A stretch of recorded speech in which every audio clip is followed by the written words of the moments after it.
প্রথম আলো, daily star হচ্ছে দিল্লির প্রোডাক্ট, আমরা হচ্ছে বাংলাদেশের প্রোডাক্ট। এই সন্তান আমরা, আমাদের এই জমিনকে আমাদের পূর্বসূরীরা আবাদ করেছেন। কথায় কথায় আমাদেরকে বলা হয় তোমরা অমুক দেশে চলে যাও, তমুক দেশে চলে যাও। কেন অমুক দেশে যাবো, কেন তমুক দেশে যাবো? তোমরা অমুক দেশের প্রোডাক্ট, চলে যাও ওই দেশে। আমরা এই দেশের প্রোডাক্ট। এই দাদা বাবা আমাদের 14 পুরুষ এই ভূমির সন্তান।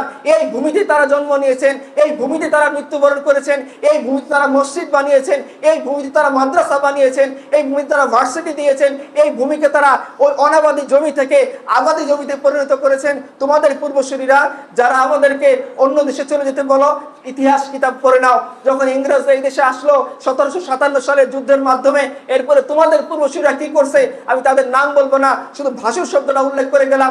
এই ভাসুররা কি করছে? তাদের সাহিত্যের প্রত্যেকটা পাতায় পাতায়, তাদের কবিতার প্রত্যেকটা পাতায় পাতায়, তাদের যে লিটারেচার ছিল সেই লিটারেচারের পাতায় পাতায় সংবাদ প্রভাবের পরে দেখেন, ওই সময়কার যত পত্রিকা ছিল পরে দেখেন এই দাদা বাবুরা, এই ভাসুররা নিয়ন্ত্রণ করতো। তারা কি করেছে? তাদের প্রত্যেকেই এই ভূখণ্ডকে ইংরেজদের হাতে বিক্রি করে দিয়েছিল। তারা প্রত্যেকে এই ভূখণ্ডের সাথে বেইমানি করেছিল।